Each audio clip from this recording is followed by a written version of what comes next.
I've had missed few opportunities to visit Kolkata before.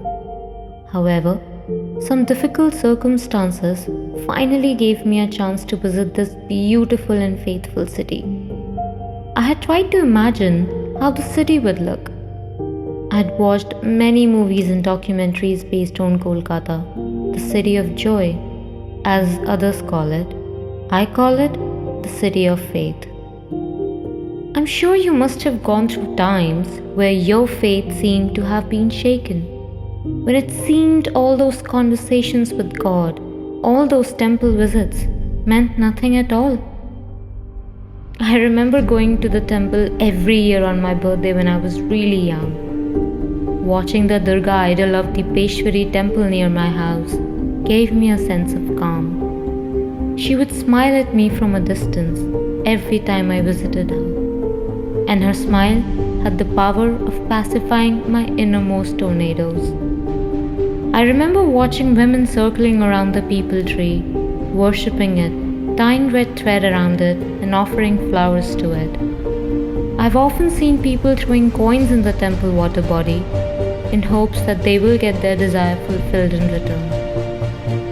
Every difficult situation has somehow strengthened my faith and made me realize that I wished to be saved, and I would beg for it.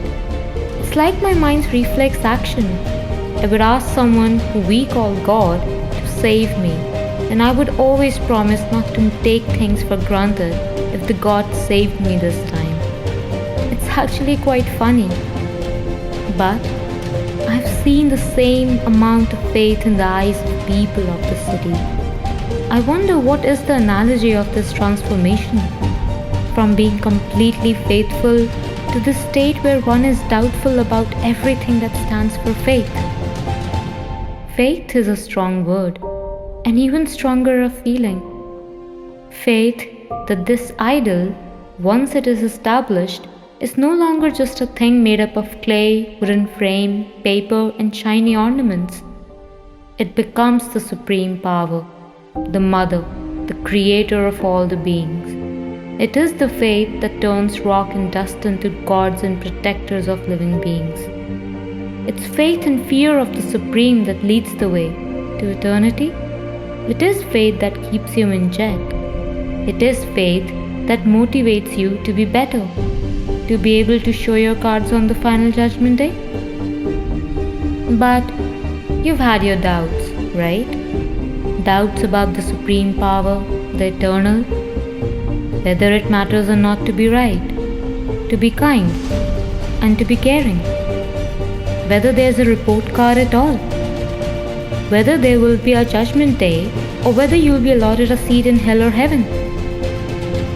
But in spite of all these doubts, there are some people who don't have the time to give them a second thought.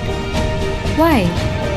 Because for some, ensuring bread for the entire family's dinner, that's the bigger question. Survival is the bigger question.